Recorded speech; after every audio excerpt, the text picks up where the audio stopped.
দর্শক যত এখানে অনেকটা রণক্ষেত্র বলা যায় এই মুহূর্তে।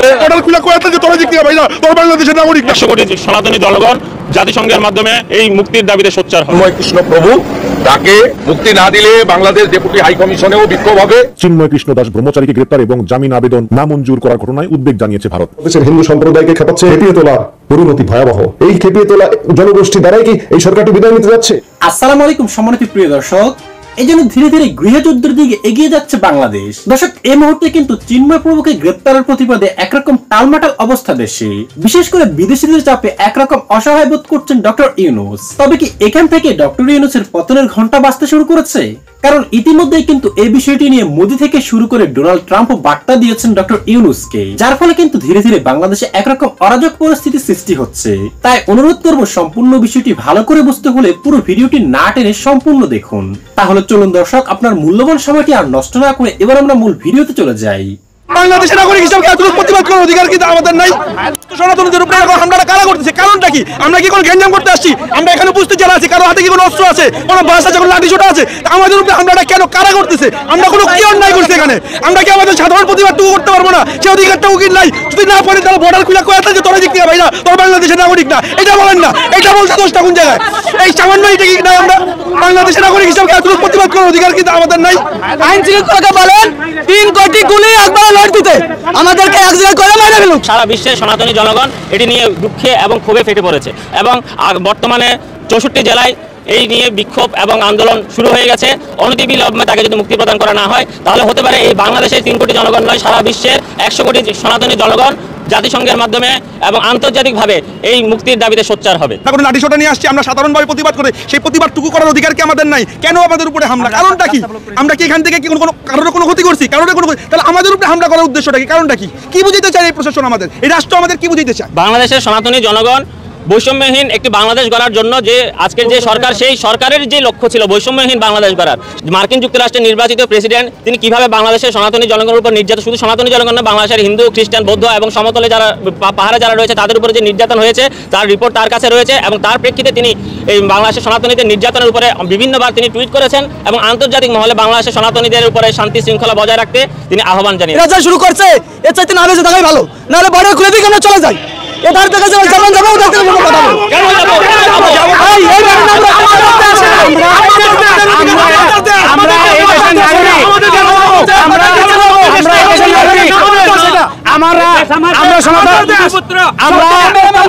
আমরা এই দেশের নাগরিক, আমাদের সবার মতো বাঁচার অধিকার আছে। আমরা যে দেশে আছে ওরাই দেশের ভাড়াটিয়া, এদের পূর্বপুরুষের নাম ছিল গোপালে, হন্যা হয়েছে মুক্ত, ওরাই দেশের ভাড়াটিয়া, আমরা ভাড়াটা না। আমরা সনাতনী, এই দেশ আমাদের।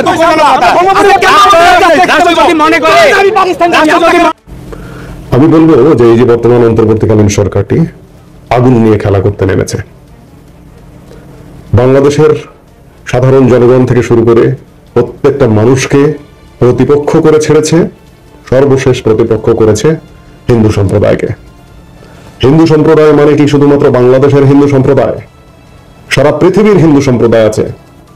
আর সবচেয়ে বড় কথা, ঠিক পাশে বর্ডারের ওপারে, বর্ডারের ওপারে একটি দেশ, সেই দেশে পৃথিবীর সবচেয়ে বেশি হিন্দু সংখ্যাগরিষ্ঠ হিন্দু মানুষের বসবাস। সেই দেশটিকে আপনাকে ছেড়ে দেবে হিন্দু সম্প্রদায়ের উপর অত্যাচার, নির্যাতন? এই যে চিন্ময় কৃষ্ণ দাসকে যে গ্রেপ্তার করা হয়েছে, এই গ্রেপ্তারটি সম্পূর্ণ মনে হচ্ছে, এটা সাধারণ মানুষ দেখলেও বুঝতে পারে যে এটি একটি সাজানো নাটক। এই যে হিন্দুরা 8 দফা দাবি নিয়ে রাস্তায় নেমেছে, এই আন্দোলনটিকে, এই দাবিটিকে প্রতিহত করার জন্যই তার নামে রাষ্ট্রদ্রোহিত মামলা দেওয়া হয়েছে, জাতীয় পতাকা অবমাননার মামলা দেওয়া হয়েছে। আরে বাবা, তোমরা যে সংবিধান লঙ্ঘন করছো, সংবিধান ভঙ্গ করে রাষ্ট্রদ্রোহিতার কাজ করছো, তাতে কিছু যায় আসে না। আর তোমরা একটা বানোয়াট ভিত্তিহীন মামলার এগেনস্টে এই চিন্ময় প্রভুকে অ্যারেস্ট করছো। অ্যারেস্ট করে বাংলাদেশের মানুষকে কি বিপদে ফেলতে চাইছো? বিপদে ইতিমধ্যে বহু বিপদে ফেলেছো। আজকে ভারতকে প্রতিপক্ষ করে ছেড়েছ।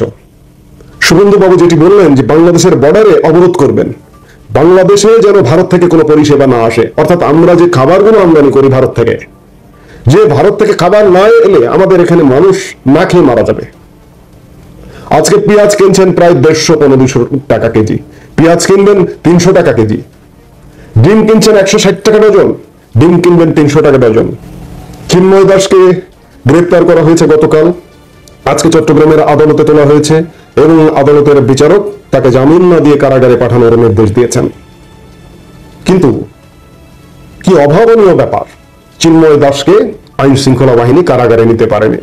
চিন্ময় দাসের ভক্তরা, হিন্দু সম্প্রদায়ের মানুষ আটকে দিয়েছে, বিচারক আবারও শুনানির সময় দিয়েছে।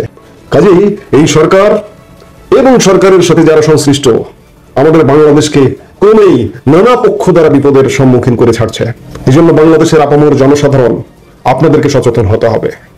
সবাইকে সচেতন হয়ে এদের বিরুদ্ধে, এই দখলদারের বিরুদ্ধে কথা বলতে হবে। কতজনকে তারা অ্যারেস্ট করবে, কতজনকে তারা ধরে নিয়ে যাবে? বাংলাদেশের জেলখানার ক্ষমতা কত?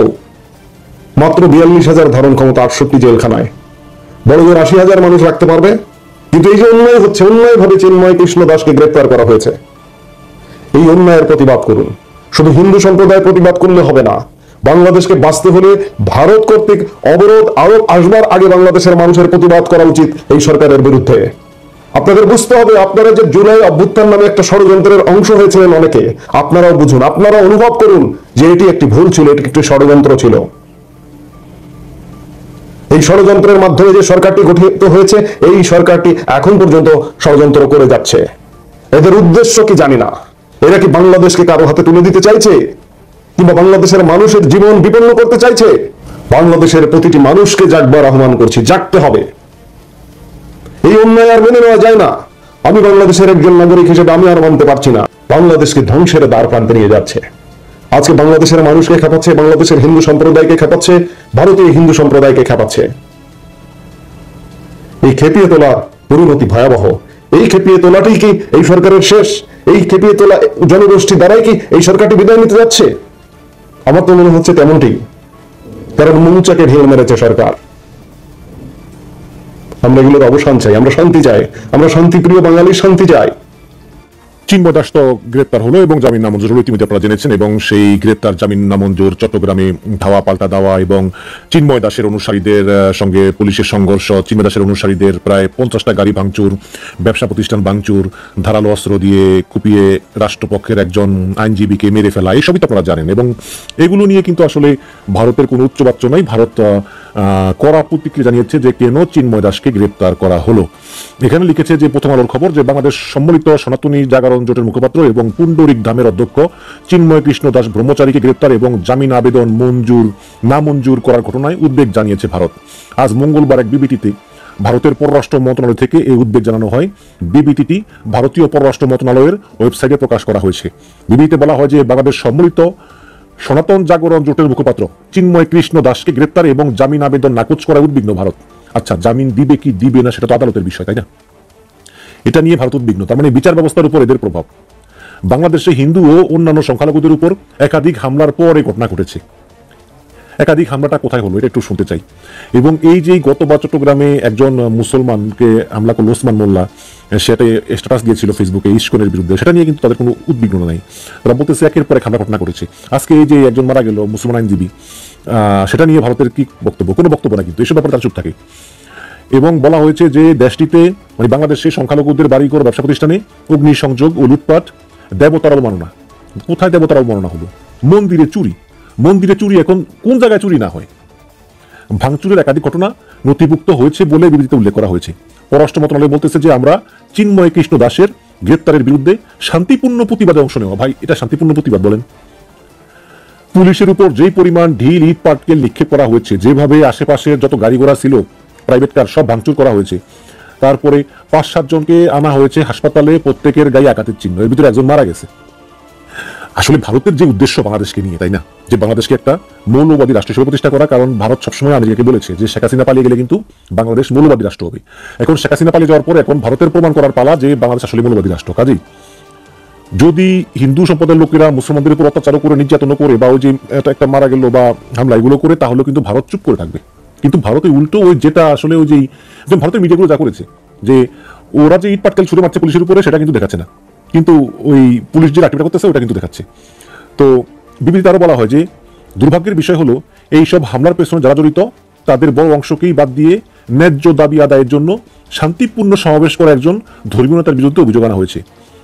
শেষে হিন্দু ও সব সংখ্যালঘুদের সমাবেশ করা এবং মত প্রকাশের অধিকার নিশ্চিত করা সহ তাদের সুরক্ষা ও নিরাপত্তা নিশ্চিত করতে বাংলাদেশ কর্তৃপক্ষের প্রতি আহ্বান জানিয়েছেন ভারতের পররাষ্ট্র মন্ত্রণালয়। এখন এই সমস্যা হচ্ছে যে বাংলাদেশে কোনো সমস্যা হলে সেটা সরকার দেখবে, তাই না? ভারতেও তো এরকম প্রচুর সমস্যা হয়। ভারতে তো এই যে ভারতের মণিপুরে যেভাবে জাতিগত সহিংসতা দিনের পর দিন আছে কত বছর ধরে কত মানুষ মারা গিয়েছে। এখন আমরা যদি বাংলাদেশের পররাষ্ট্র মন্ত্রণালয় থেকে ভারতের কাছে উদ্বেগ জানাই, এটা কি শোভনীয়? শোভনীয় না তো। আরেকটা দেশের অভ্যন্তরীণ বিষয়ে নাক গলানো ভারতের একটা অভ্যাসে পরিণত হয়েছে। এই ভারতই সংখ্যালঘুদের উপরে হামলাকে অতিরঞ্জিত করে ফুলিয়ে ফাঁপিয়ে দেখিয়ে বেড়ায়। অথচ 15 বছর ধরে শেখ হাসিনা এত মানুষকে মেরেছে, এই গণহত্যা করেছে, গণহত্যার বিষয়ে কিন্তু ভারতের কোনো শব্দটা নেই। কাজেই ভারতের এই যে এই বাংলাদেশের হিন্দুদের প্রতি ভারতের দরদ, এটা কিন্তু ধর্মীয় না, এটা রাজনৈতিক। হাসিনার আমলে যখন এই বেনজির হিন্দুদের জায়গা জমি দখল করে আপনার তার প্রাসাদ বানিয়েছিল, তখন কিন্তু এই হিন্দুরাও চুপ ছিল, ভারতও চুপ ছিল। এবং হাসিনা পালিয়ে যাওয়ার পর যেই হত্যাগুলো হচ্ছে, এগুলো নিয়ে ভারত খুবই উদ্বিগ্ন। কিন্তু হাসিনা পালিয়ে যাওয়ার আগে হাসিনা যে গণহত্যা করে গিয়েছে, এগুলো নিয়ে ভারত উদ্বিগ্ন নয় কেন? ওটাই ধর্মীয় না, রাজনৈতিক।